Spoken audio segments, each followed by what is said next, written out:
നമസ്തേ. വർണ്ണവൈവിധ്യം നിറഞ്ഞ രത്നരോഗത്തേക്ക് രത്നവിശേഷങ്ങളുമായി പുതിയൊരു എപ്പിസോഡ്. കൂടെയുള്ളത് ഉണ്ണികൃഷ്ണൻ ശിവാസ്. രത്നശാസ്ത്രത്തിലേക്ക് സ്വാഗതം സാർ. നമസ്കാരം. നമസ്തേ. എനിക്ക് തോന്നുന്നു നമ്മൾ നാട്ടിലെ ഒരു ഭയങ്കരമായിട്ടുള്ള ചൂടും കാലാവസ്ഥയൊക്കെ കഴിഞ്ഞ് കാലവർഷം നമ്മൾ മൺസൂൺ സീസണിലേക്കൊക്കെ നമ്മൾ സ്റ്റാർട്ട് ചെയ്തിരിക്കുക. എനിക്ക് തോന്നുന്നു ഇവിടെ നമ്മുടെ നാട്ടിലും നോക്കുമ്പം കാലാവസ്ഥയ്ക്കുള്ളൊരു മാറ്റമൊക്കെ സംഭവിച്ചു, തണുപ്പൊക്കെ ആയി തുടങ്ങി. ഇവിടെയാണെങ്കിൽ ആ ഒരു തണുപ്പ് കാലാവസ്ഥയൊക്കെ കഴിഞ്ഞ് നമ്മളൊരു ചൂടിലേക്കൊക്കെ ഇങ്ങനെ വന്നു. നാട്ടിൽ നല്ല ചൂടായിരുന്നു. എനിക്ക് തോന്നുന്നത് എൻ്റെയൊക്കെ എക്സ്പീരിയൻസിൽ ആദ്യമായിട്ട് എത്രയോ ചൂട് അനുഭവിച്ചിരുന്നത്. അതിനുശേഷം ശക്തമായ മഴയാണ്. അതിവർഷം അനാവർഷം എന്നാണ് പണ്ട് ആൾക്കാർ പറഞ്ഞിരുന്നത്. ഒന്നുമില്ലെങ്കിൽ അതിവർഷം കണ്ടമാനം മഴ, ഇല്ലെങ്കിൽ അനാവർഷം ഒട്ടും മഴയില്ലാത്ത അവസ്ഥ. അങ്ങനെ ഗ്ലോബലി എനിക്ക് തോന്നുന്നത് എല്ലാം ചേഞ്ച് ആയിക്കൊണ്ടിരിക്കുന്നു. എനിക്ക് നമ്മൾ കുറച്ച് നാളുകളായിട്ട് ഈ ഒരു രീതിയാണ് നമ്മൾ എക്സ്പീരിയൻസ് ചെയ്യുന്നത്. അപ്പോൾ കാലാവസ്ഥയിൽ ഇപ്പോൾ നമുക്ക് ഒന്നും സാധാരണക്കാരനായ നമുക്ക് പ്രവചിക്കാൻ പറ്റത്തില്ല. എങ്ങനെയാണ് അടുത്ത സ്ഥിതി എന്താണെന്നുള്ളത് പറയാനായിട്ട് പറ്റില്ല. അങ്ങനെയൊക്കെ ഉള്ള സ്ഥിതിവിശേഷമാണ്. ഇപ്പോൾ ഇവിടെ നല്ല ചൂടാണ്, ദുബായിൽ.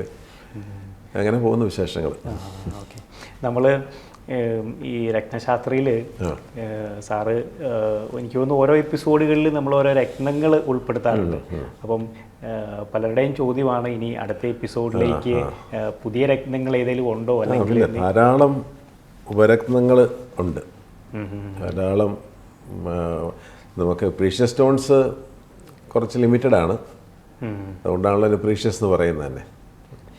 സെമി പ്രീഷ്യസ് ഒരുപാട് കാറ്റഗറി സ്റ്റോൺസ് നമുക്ക് അവൈലബിൾ ആണ്. പല സ്ഥലങ്ങളിലും മൈനിങ്ങുകൾ ചെയ്യുന്നുണ്ട്. ഇനി എന്തെങ്കിലും സ്റ്റോൺസ് പുതിയതായിട്ട് കണ്ടെടുക്കുമോ? കോമ്പിനേഷനിലുള്ള സ്റ്റോണ് മണ്ണിൻ്റെ സവിശേഷതയാണല്ലോ ഇത്. അതെ, അവിടെ അടങ്ങിയിരിക്കുന്ന ആ ഭൂമിക്കടിയിൽ അടങ്ങിയിരിക്കുന്ന നാച്ചുറലായിട്ടുള്ള മിനറൽസ് തമ്മിൽ ചേരുമ്പോഴും ഒക്കെ പലതരത്തിലും പല കളറിലുള്ള രത്നങ്ങൾ വരുന്നുണ്ട്. പിന്നെ ഈ പൈറൈറ്റ് എന്ന് പറയുന്നൊരു സ്റ്റോണുണ്ട്. പൈറൈറ്റ് അധികം ആൾക്കാർ കേട്ടിട്ടില്ലാത്ത ഒരു സ്റ്റോണാണ്. എന്നാൽ കുറച്ച് ആൾക്കാർക്കൊക്കെ അറിയാതെ പൈറൈറ്റ്. അത് പയർ എന്ന് പറയുന്നൊരു ഗ്രീക്ക് വേർഡിൽ നിന്ന് ഉണ്ടായിരിക്കുന്നത്. പയർ എന്ന് പറഞ്ഞാൽ ഫയർ എന്നാണ് അതിനർത്ഥം, തീയാണ്. അപ്പോൾ ഈ കല്ല് ഒരു മെറ്റലിലേക്ക് വരച്ചാൽ ചെറുതായിട്ടൊരു സ്പാർക്കിംഗ് ഉണ്ടാവും. അതുകൊണ്ടായിരിക്കണം അങ്ങനെ ഒരു പേര് വന്നിരിക്കുന്നത്. അതൊരു പെയിൽ ബ്രാസ് യെലോയിഷ് കളറാണ് അതിന്. പിന്നെ ഒരു അയൺ സൾഫൈഡ് മിനറലാണെങ്കിൽ, ഒരു കണ്ടൻ്റ് ആണെങ്കിൽ പോലും അതിനകത്ത് ഈ ഗോൾഡൻ ഇൻക്ലൂഷൻസ് ഉണ്ട്. ഈ സ്റ്റോണിനെ കാണുമ്പോൾ തന്നെ അതിനകത്ത് ഭയങ്കര തിളക്കമായിരുന്നു. ഭയങ്കര ഒരു ബ്രില്യൻസ് ഉള്ള ഒരു സ്റ്റോണാണ്. തിളക്കമുണ്ട്, ഗോൾഡ് ലെസ്റ്റർ ഉണ്ട് അതിനകത്തുനിന്ന് വളരെ ഇതായിട്ട് കഴിവും മിടുക്കൊക്കെ ഉള്ളവർക്ക് അതിൽ നിന്ന് ഗോൾഡ് വേർതിരിച്ചെടുക്കാനാണ് പറയുന്നത്. ഈ സ്റ്റോണിൻ്റെ ഉള്ളിൽ ഈ ഗോൾഡിൻ്റെ അംശമുണ്ട്, ഗോൾഡൻ ഇൻക്ലൂഷൻസ് അതിനകത്തുണ്ട്. ഒരു കാലത്ത് ഇത് ഈ സൾഫറൊക്കെ ഉണ്ടാക്കാൻ വേണ്ടിയിട്ടുള്ള ഒരു സോഴ്സ് ആയിരുന്നെന്നാണ് ഈ പൈറൈറ്റ് പറയുന്നത്. ഇപ്പം അതല്ല. ഇപ്പം ശരിക്കും പറഞ്ഞ് ഇതിൻ്റെ ഗ്ലിറ്ററിങ്ങും ഷൈനിങ്ങും ബ്രില്യൻസും ഒക്കെ കൊണ്ടിട്ട് ജുവല്ലറി സെക്ടറിൽ ഒരുപാട് ഈ സ്റ്റോൺസ് ഓർണമെൻറ്റ്സ് ഉണ്ടാക്കാനും ഒക്കെ ആയിട്ട് ഉപയോഗിക്കുന്നുണ്ട്. ഇപ്പോൾ സാറ് പറഞ്ഞു ഈ പൈറൈറ്റ് എന്ന് പറഞ്ഞ ഈ സ്റ്റോണിൻ്റെ ഉള്ളിൽ ഈ ഗോൾഡിൻ്റെ ഒരു അംശം അല്ലെങ്കിൽ അതിൻ്റെ ഒരു ലെസ്റ്റർ കാണാമെന്ന് പറഞ്ഞു. എനിക്ക് നമ്മൾ മുമ്പുള്ളൊരു എപ്പിസോഡിൽ പറഞ്ഞ ഒരു ലാപ്പീസ് ലസൂലിയിലും ഇതേപോലെ അതൊരു ചെറിയ മാർക്ക് പോലെ ഒരു ചെറിയൊരു ഡോട്ട് നമുക്കൊരു അങ്ങനെ ഒരു സംഭവം നമ്മളെ തോന്നിക്കുക, നമ്മളെ വിഷ്വലിൽ കാണിക്കുക. ഇത് അതിനകത്ത് ചെറുതായിട്ട് ഉണ്ടെന്നാണ് പറയപ്പെടുന്നത്, ചെറുതായിട്ട്. അപ്പം അതിൻ്റെ അകത്ത് എനിക്ക് തോന്നുന്നത് ഈ രണ്ടും ഉരുത്തിരിഞ്ഞ് വരുന്നതിന് എന്തെങ്കിലും ഒരു സിമിലാരിറ്റി കാണും ഈ സ്റ്റോണിന്. മനസ്സിലായല്ലേ? അപ്പോൾ ഇത് കണ്ടു കഴിഞ്ഞാൽ ശരിക്കും നല്ല ഒരു യെല്ലോ ബ്രാസിൻ്റെ കളറാണ് ഒരു വരുന്നത്. അതിൽ നിന്ന് പിന്നെ ഒരു ബ്രാസ് എന്നുള്ള ഒരു ഗ്രേ കളർ, എന്താണെന്ന് കൃത്യമായിട്ട് നമുക്കൊണ്ട് പറയാൻ പറ്റത്തില്ല. അങ്ങനെ പല നിറത്തിലുള്ള സ്റ്റോണുകൾ കിട്ടും. പൈറൈറ്റ് അത് ഭയങ്കര ഇത് ശരിക്കും ഇത് ഫെങ് ഷോയിൽ, ചൈനീസ് ശാസ്ത്രത്തിൽ ഇത് വളരെ മണിയെ അട്രാക്റ്റ് ചെയ്യുന്നത്. കാരണം ഇതിൻ്റെ ഗ്ലിറ്ററിങ്ങും ഗോൾഡും. അപ്പോൾ അവരത് പല ഈ ഫെങ് ഷോയ് മാസ്റ്റേഴ്സ് ഉണ്ടല്ലോ, അവരെപ്പോഴും ഇത് ഷോപ്പിലും നിങ്ങളുടെ ഭവനത്തിലുമൊക്കെ വെക്കാനായിട്ട് അപ്പോൾ അങ്ങനെ സ്റ്റാൻഡിൽ വെച്ചിട്ടുള്ള സാധനങ്ങൾ വരുന്നുണ്ട്. ഇപ്പം സാർ പറഞ്ഞ ഈ സ്റ്റോൺ എന്ന് പറയുന്നത് നമ്മൾ കട്ട് ചെയ്ത് പോളിഷ് ചെയ്ത് വളരെ ഗ്ലിറ്ററിങ് ആയിട്ട് വരുമോ, അല്ലെങ്കിൽ നമ്മൾ റഫ് ആയിട്ടുള്ളൊരു ഇതാണ് ഗ്ലിറ്ററിങ്ങിലാണ് വരുന്നത്. ഗ്ലിറ്ററിങ് വന്നാൽ റിംഗ് സൈസ് ഒക്കെ കിട്ടും. റിങ്ങിൻ്റെ മോഡൽ നമുക്ക് റിംഗായിട്ട് യൂസ് ചെയ്യാം, റിങ്ങും ബ്രേസ്ലെറ്റ്സ് ഒക്കെ ആയിട്ട് യൂസ് ചെയ്യാം. അല്ലാതെ തന്നെ റഫ് സ്റ്റോണുകളും റഫ് സ്റ്റോൺ കട്ട് ചെയ്ത് ഇങ്ങനെ നിൽക്കുക, ഇങ്ങനെ കണ്ടാലല്ല ഇതുപോലെ ഇപ്പോൾ ഈ പിക്ചറിലൊക്കെ കാണുന്ന പോലെ തന്നെ അത് നിൽക്കും. അപ്പോൾ അത് നമ്മൾ അവിടെ വെച്ചാൽ അത് പെട്ടെന്ന് നമ്മൾ അതിനകത്തോട്ട് അട്രാക്റ്റഡ് ആവും. അപ്പം സാറ് പറഞ്ഞ ഒരു കാര്യമാണ്, ആ ഒരു വിശ്വാസമാണ് നമ്മൾ ഈ ഒരു സ്റ്റോണിലേക്ക് ആയിരിക്കാമല്ലോ. അത് പല സംഗതികളും ഇപ്പം നമ്മളൊരു പിക്ചർ നമ്മളുടെ മരിച്ചുപോയ നമ്മളുടെ ഒരു വേണ്ടപ്പെട്ട ഒരാളുടെ, ഞാനിപ്പോൾ എൻ്റെ കാര്യം പറയാം. എൻ്റെ അച്ഛൻ്റെയും അമ്മയുടെയും പടം ഞാൻ വീട്ടിൽ വെച്ചിരിക്കുന്നത് അവരെ കാണുമ്പോൾ അവരെ ഓർക്കുക, ആ ഒരു ഫീലാണ് നമുക്ക് വരുന്നത്. ചിലപ്പോൾ നമ്മൾ പല കാര്യങ്ങൾ നമ്മൾ ചിന്തിച്ചു എന്ന് പറഞ്ഞാൽ എന്ത് പിക്ചേഴ്സും എന്ത് പ്രോഡക്ട്സും എന്ത് സാധനങ്ങൾക്കും ഒരു എഫക്റ്റ് ഉണ്ട്, either negative or positive effect ഉണ്ട്. ഈ ചൈനീസ് ശാസ്ത്രത്തിൽ ഇതാണ് മുഴുവൻ അവർ പറയുന്നത്.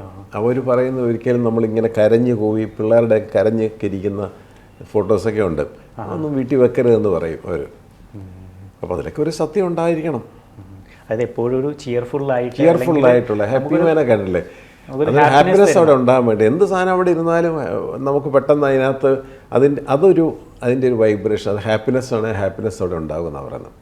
അപ്പോൾ ഇതിനകത്ത് ഈ ഗോൾഡ് ലെസ്റ്ററാണ് ഈ നമ്മൾ ഈ പറഞ്ഞതുപോലെ ഈ അയൺ സൾഫൈഡ് മിനറൽ ഇതിനകത്തുണ്ടെങ്കിലും ഗോൾഡിൻ്റെ ആ ഒരു അംശം അതിലുണ്ട്, ഗോൾഡിൻ്റെ ഇൻക്ലൂഷൻസ് ഇതിനെ ഒന്ന് വേറിട്ട് നിർത്തുക ഈ രത്നത്തെ. അങ്ങനെയുള്ള രത്നങ്ങൾ കുറവാണ്. വളരെ അട്രാക്റ്റീവായിട്ടും വളരെ ഭംഗിയുള്ള സ്റ്റോൺ അത്. സാറ് പറഞ്ഞപ്പോഴാണ് ഓർക്കുന്നത്, ഈ സ്റ്റോണിനെ കുറിച്ച് അല്ലെങ്കിൽ ഇതിൻ്റെ ബ്രേസ്ലെറ്റ്സിനെ കുറിച്ച് നമ്മൾ പലപ്പോഴും പല സ്ഥലങ്ങളിലും കാണാറുണ്ട്.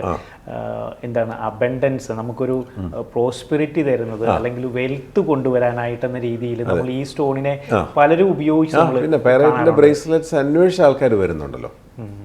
ഇപ്പം നെറ്റിലൊക്കെ നമുക്ക് സെർച്ച് ചെയ്യാമല്ലോ, എന്താണ് ഇതിൻ്റെ ഗുണം, benefits of wearing pyrite stones എന്ന് നോക്കുമ്പോൾ അതിനകത്ത് കിട്ടും അത്. അപ്പോൾ അത് നല്ലൊരു സ്റ്റോണാണ്, നല്ല ഭംഗിയുള്ള സ്റ്റോണാണ്. അത് നമുക്ക് ഉപയോഗിക്കാം. നമുക്ക് അതിനിപ്പോൾ കാലവും ഭേദവും ഗ്രഹനിലയൊന്നും ആവശ്യമില്ല, ഉപയോഗിക്കാവുന്ന ഒരു കോമൺ മാനും എൻ്റെ കോട്ടയത്തെ ഷോപ്പിൽ ഞാൻ മേശപ്പുറത്ത് ഒരു പൈറേറ്റ് വെച്ചിട്ടുണ്ട്. ഇപ്പോൾ നമ്മൾ തന്നെ നമ്മളെ പരീക്ഷിച്ച് നോക്കണമല്ലോ, എന്നിട്ട് വേണമല്ലോ മറ്റുള്ളവർക്ക് പറഞ്ഞു കൊടുക്കാനായിട്ട്. അത് വെച്ചിട്ടുണ്ട്. അതെന്തായാലും അത് കൊണ്ടൊരു ദോഷം വരില്ല, കാരണം ഒരു അട്രാക്ഷൻ തരുന്ന, അത് നമുക്കൊരു പോസിറ്റീവായിട്ടുള്ള ഒരു എനർജി തരുന്ന ഒരു സംഭവമാണ്. ഓക്കെ, ഇത് സാറ് പറഞ്ഞ ഈ പൈറേറ്റ് എന്ന് പറഞ്ഞ സ്റ്റോണിനെ കുറിച്ച് അല്ലെങ്കിൽ റഫ് ആയിട്ടുള്ളതിനെ കുറിച്ച് പറഞ്ഞത് എങ്ങനെയാണ് അതിൻ്റെ ഒരു വാല്യൂ? എക്സ്പെൻസീവ് ആയിട്ടുള്ള വലിയ എക്സ്പെൻസീവ് സ്റ്റോണൊന്നും അല്ല, വലിയ എക്സ്പെൻസീവ്. അത് നല്ലതായിട്ട് അത് കിട്ടുന്നുണ്ട്. ഇപ്പം നമുക്കിപ്പം ചൈനയിലുണ്ട്, ഇന്ത്യയിലുണ്ട്, ചൈനയിലുണ്ട്, മെക്സിക്കോയിലുണ്ട്, അങ്ങനെ പല സ്ഥലത്തും ഈ സ്റ്റോൺ അവൈലബിൾ. പിന്നെ ഇതിന് ഹൈ ഡിമാൻഡ് ഇല്ലല്ലോ. ഇത് ആൾക്കാർ അറിഞ്ഞ് കേട്ടൊക്കെ വരുമ്പോഴാണ് ഇതിന് ഡിമാൻഡ്സ് വരുന്നത്.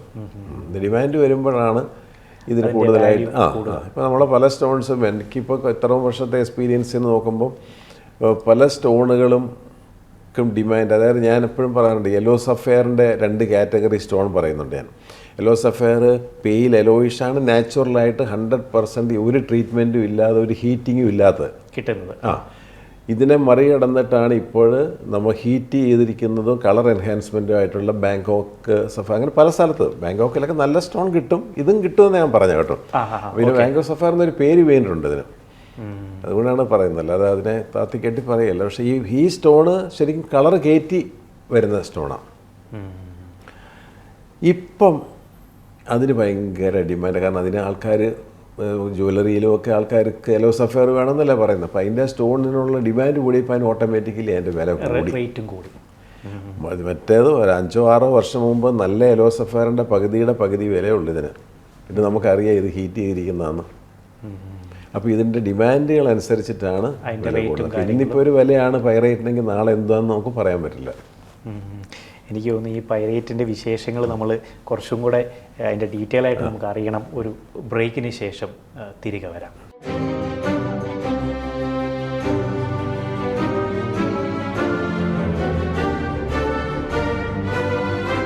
രത്നശാസ്ത്രത്തിലേക്ക് തിരിച്ചു വരാം.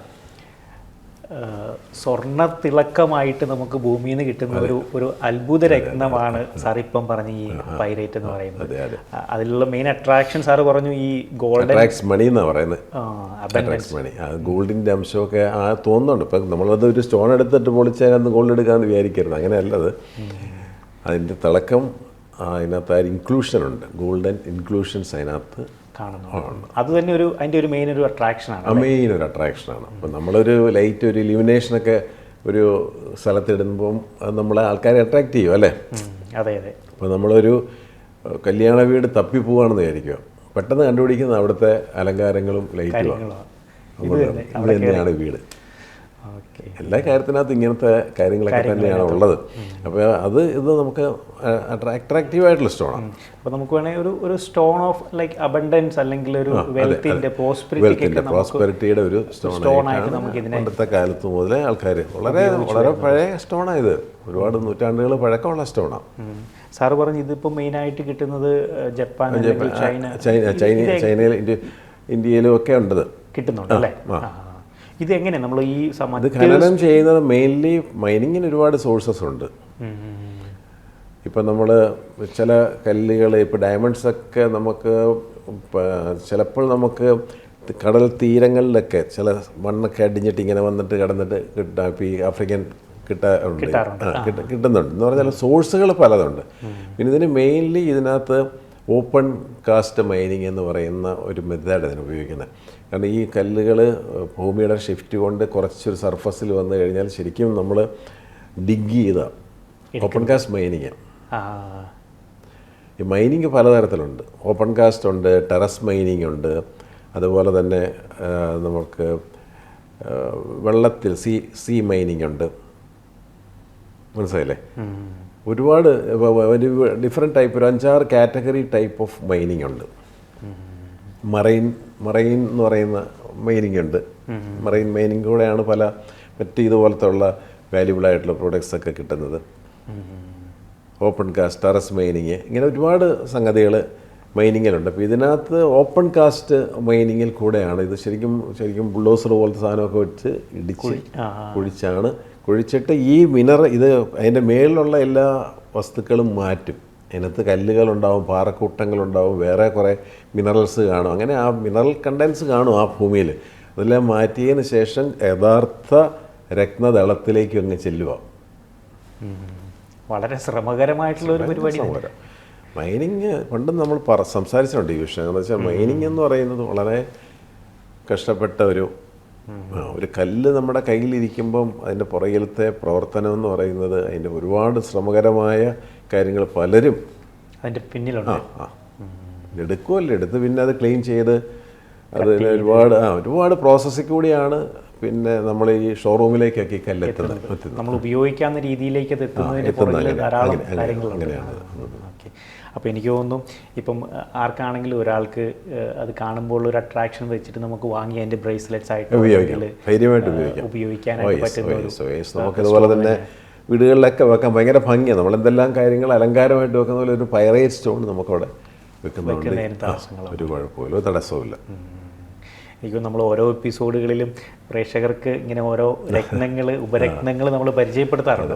എനിക്ക് തോന്നുന്നു കുറച്ച് എപ്പിസോഡുകളായിട്ട് നമ്മൾ ചർച്ച ചെയ്ത് വന്നിരുന്ന മറ്റൊരു കാര്യമുണ്ടായിരുന്നു. അതായത് ലഗ്നത്തിൻ്റെ ഒരു പ്രാധാന്യം, ഈ സോഡിയാക് 12 സൈനികളിലും ലഗ്നം വരുമ്പോഴുള്ള ഒരു പ്രാധാന്യത്തെക്കുറിച്ച് നമ്മൾ പറയുന്നുണ്ടായിരുന്നു. എനിക്ക് തോന്നുന്നു നമ്മൾ ലാസ്റ്റ് എപ്പിസോഡിൽ പറഞ്ഞു നിർത്തിയത് കർക്കിടകത്തെക്കുറിച്ച്. നമ്മളിത് 2 കാര്യങ്ങൾ സംസാരിക്കുന്നത് വെച്ചാൽ ഒരു നാണയത്തിൻ്റെ 2 വശങ്ങളാണ്, ജമോളജിയും ആസ്ട്രോളജിയും. ബേസിക്കലി ഞാനൊരു ആസ്ട്രോളജി ആളല്ല, എന്നാൽ പോലും ഇത് പഠിക്കാതെ നമുക്കിത് ഇതിലേക്ക് കടക്കാൻ പറ്റില്ല. പിന്നെ ഇത് പറഞ്ഞ് എക്സ്പ്ലെയിൻ ചെയ്യാതെ ഒരിക്കലും ഒരു സ്റ്റോണിനെ കുറിച്ച് ഒരാൾക്ക് മനസ്സിലാകാനും പറ്റത്തില്ല. അതുകൊണ്ടാണ് നമ്മൾ പല പുതിയ രത്നങ്ങൾ അല്ലെങ്കിൽ പ്രേക്ഷകർക്ക് അറിവില്ലാത്ത രത്നങ്ങളും നമ്മൾ കൊണ്ടുവരുന്നു.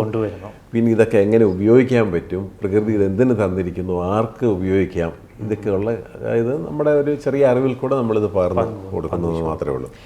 അപ്പോൾ ഇതിനകത്ത് നമ്മൾ 12 ഹൗസസ് ആണത്. 12 ഹൗസ് 12 സൈൻസ് ആണത്. ആ സൈനിൽ ഇത് 4th സൈൻ എന്ന് പറയുന്നതാണ് കർക്കിടകം. ജലരാശിയും ഏറ്റവും ചന്ദ്രൻ്റെ ഹൗസാണത്.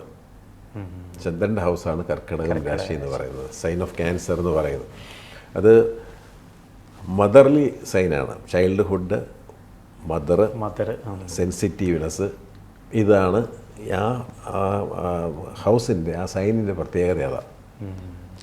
അപ്പോൾ കർക്കിടകം എന്ന് പറഞ്ഞാൽ ചന്ദ്രനാണ്. ചന്ദ്രൻ എന്ന് പറഞ്ഞാൽ മനസ്സാണ്, മാതാവാണ്, പിന്നെ നൊസ്റ്റാൾജിക് ഫീലിംഗ് ആണ്, കിച്ചണാണ്. മനസ്സിലല്ലേ? 4th ഹൗസ് എന്ന് പറയുമ്പോൾ ലാൻഡ്, പ്രോപ്പർട്ടി, ഹൗസ്, വീട്, എന്തെല്ലാം ഉണ്ടോ, ബാല്യം, ചൈൽഡ്ഹുഡ്, ഇതെല്ലാം വരുന്നത് ആ ഹൗസിനെ ആസ്പദമാക്കിയിട്ടാണ്. മനസ്സിലായില്ലേ?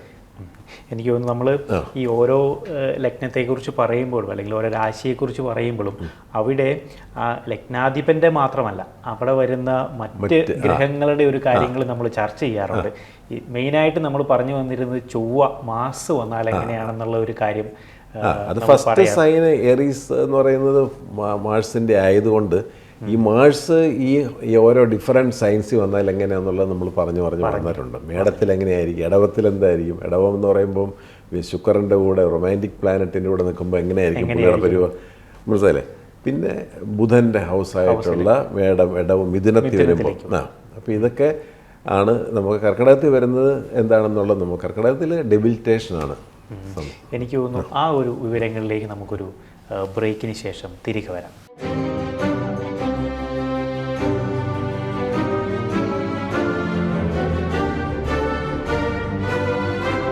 Welcome back to Ratnashastram. നമ്മൾ പറഞ്ഞു വന്നത് കർക്കിടക ലഗ്നത്തിൽ, കർക്കിടക രാശിയിൽ ചൊവ്വ വന്നാൽ കാര്യങ്ങളാണ് നമ്മൾ പറഞ്ഞത്. അതെ. അപ്പോൾ ചൊവ്വയ്ക്ക് അവിടെ നീചാവസ്ഥയാണ് സംഭവിക്കുന്നത്. കർക്കിടകത്തിൽ ചൊവ്വ നീചപ്പെട്ട് നിൽക്കുന്നത്. അപ്പോൾ ഓരോ ഗ്രഹങ്ങൾക്കും സ്വക്ഷേത്രം, നീചം, ഉച്ചം, സ്വക്ഷേത്രം, ഉച്ചം, നീചം, അങ്ങനെ വേണം പറയുന്നത്. അപ്പോൾ അതിനകത്ത് ഇത് നീചപ്പെട്ടു പോകുന്നു. എന്തുകൊണ്ട് ഈ ഡെബിലിറ്റേഷൻ അവിടെ സംഭവിക്കുന്നു, അല്ലെങ്കിൽ നീചാവസ്ഥ ഈ ചൊവ്വ എന്ന് പറയുന്നത് ധീരനായ പടയാളിയാണ്, അറിയാലോ, നമ്മൾ പറഞ്ഞിട്ടുണ്ട്.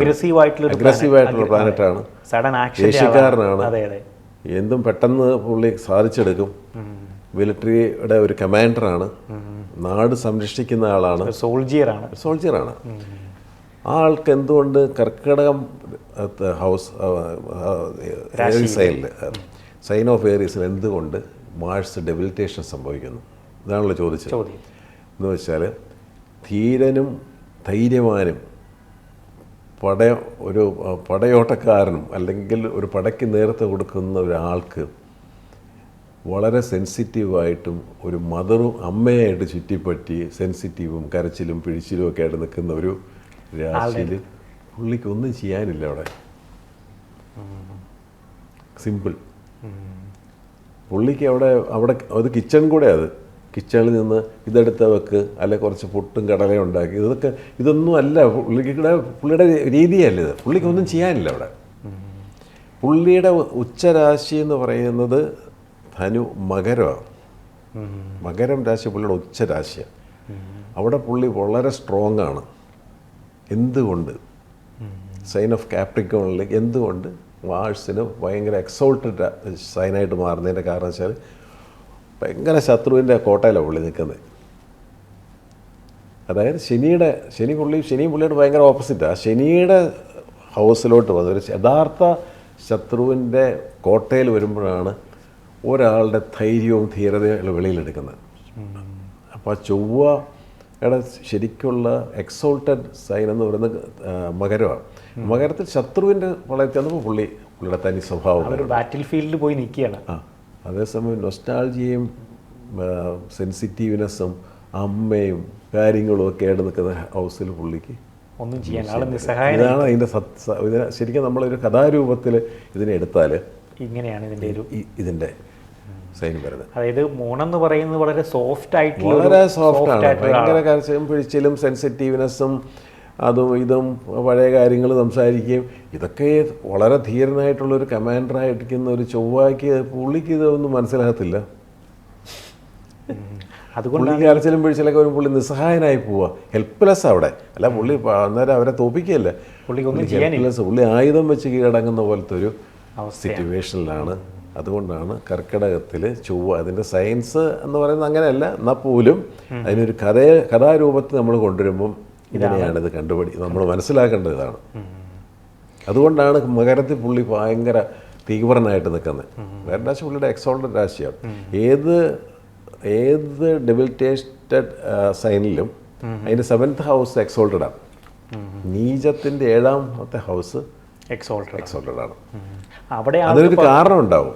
അതുകൊണ്ടാണ് ഇപ്പം നമുക്ക് ഇപ്പം നമ്മൾ ഈ ഓരോ ഇതും സംസാരിച്ച് വരുമ്പോൾ നമുക്ക് ഓരോ സൈനിനകത്തും എക്സോൾട്ടഡ് ആയിട്ടുള്ള ഗ്രഹങ്ങളുണ്ട്, അവിടെ തന്നെ നീചപ്പെട്ട് നിൽക്കുന്ന ഗ്രഹങ്ങളുണ്ട്. ഇതൊക്കെ നമുക്ക് കൃത്യമായിട്ട് നമുക്ക് സംസാരിച്ച് പോകാം. കുറേ ഒരു ഐഡിയയിൽ റഫ് ഐഡിയ കിട്ടാൻ വേണ്ടിയിട്ട് രസകരമായിട്ട് രീതിയിൽ സംസാരിച്ച് പോകാൻ പറ്റും. അപ്പോൾ സൈൻ ഓഫ് ക്യാൻസറിൽ മാർസിനൊന്നും ചെയ്യാനില്ല. അതുകൊണ്ടാണ് ഇവിടെ ഡെബിലിറ്റേഷൻ സംഭവിച്ചിരിക്കുന്നത്. ഇപ്പോൾ ഇവിടെ സാറ് പറഞ്ഞു ഈ ചൊവ്വ ഡെബിലേറ്റഡ് ആയിട്ടാണെന്ന് പറഞ്ഞു, നീചാവസ്ഥയിലാണെന്ന് പറഞ്ഞു. അവിടെ നമുക്ക് ഈ ചൊവ്വയുടെ രത്നം ഉപയോഗിക്കാം. ചൊവ്വയുടെ രത്നം ഉപയോഗിക്കാമെന്ന് ഇപ്പോൾ ചില ചാർട്ടിൽ, അതുകൊണ്ട് ഞാൻ പറഞ്ഞു ഓരോരുത്തരുടെ ഇൻഡിവിജ്വൽ ചാർട്ടിനകത്ത് ഇതെല്ലാം നമുക്ക് ഡിഫറെൻ്റ് ആയിരിക്കും. ചൊവ്വ നീച എല്ലാവരുടെയും രാശിയിൽ ചൊവ്വ എവിടെ കർക്കിടകത്തിലാണ് ഇത് നീചാവസ്ഥയാണ്. പക്ഷേ അതിന് സ്റ്റോൺ ഉപയോഗിക്കുന്നത് നമ്മൾ പ്രത്യേകം ശ്രദ്ധിക്കണം. പെട്ടെന്ന് ഒരാൾ ചോദിക്കുക കർക്കിടകത്തിൽ നിൽക്കുന്ന ചൊവ്വയുടെ കല്ല് ഉപയോഗിക്കാമെന്ന് വെച്ചാൽ നോ എന്നേ പറയാൻ പറ്റുള്ളൂ. അത് പിന്നീട് നമുക്ക് ആ ഗ്രഹനിലയിൽ ഈ ചൊവ്വയുടെ ലഗ്നമോ ഒക്കെ ആണോ എന്നൊക്കെ നമ്മൾ നോക്കിയതിന് ശേഷം നമുക്ക് വേണമെങ്കിൽ കൊടുക്കാൻ പറ്റും.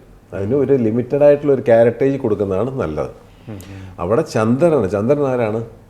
പേള്, മൂൺസ്റ്റോൺ, ഇതെല്ലാം ചന്ദ്രൻ്റെ കല്ലുകളാണ്. അത് സാധാരണഗതിക്ക് അവിടെ നമുക്ക് കൊടുക്കാൻ പറ്റും. അതും നമുക്ക് ഒരാളുടെ കൃത്യമായ ബർത്ത് ഡീറ്റെയിൽസ് വെച്ച് കൊടുക്കുന്നതായിരിക്കും നല്ലത്. അതായത് നമ്മൾ ആളുടെ ചാർട്ട് വ്യക്തമായിട്ടൊന്ന് അനലൈസ് ചെയ്തതിന് ശേഷമേ നമ്മൾ ആ ഒരു രത്നത്തിൻ്റെ ഒരു ഉപയോഗത്തിലേക്ക് പോകാൻ പറ്റുള്ളൂ. ഇതിപ്പോൾ നമ്മൾ ജനറൽ ടോക്കാം. അതായത് ഓരോ വ്യക്തികൾക്കും അനുസരിച്ച് ഇത് പിന്നെ അത് സംശയമില്ലാത്ത കാര്യം. അപ്പോൾ ഈ ഇവിടെ ഡെബിലിറ്റേഷൻ ആണെങ്കിൽ അതിന് D9 എന്ന് പറയുന്ന അംശക ചാർട്ടിൽ അത് ഉച്ചത്തിലാണെങ്കിൽ, പിന്നെ വൃശ്ചിക ലഗ്നമോ മേട ലഗ്നമോ ഒക്കെ ആണെങ്കിൽ നമുക്ക് ചിന്തിക്കാം ഇത് വേണമെങ്കിൽ കൊടുക്കാമോ എന്നുള്ളത് നമ്മൾ നോക്കിയിട്ട് വേണം നമ്മളവിടെ അത് ചെയ്യാനായിട്ട്. ഇതിപ്പം നമ്മൾ ജനറലായിട്ട് സംസാരിച്ച് വരിക. ചന്ദ്രൻ്റെ ഹൗസായിട്ടുള്ള കർക്കിടകത്തിൽ എന്തുകൊണ്ട് ചൊവ്വ നീചപ്പെട്ടു അതിൻ്റെ രക്തം ഉപയോഗിക്കാമോ? അതാണ് നമ്മൾ ചോദിച്ചത്. അതാണ് നമ്മളിപ്പോൾ സിമ്പിളായിട്ട് ചെറുതായിട്ട് ഒരു കഥാരൂപത്തിൽ പറഞ്ഞിരിക്കുന്നത്.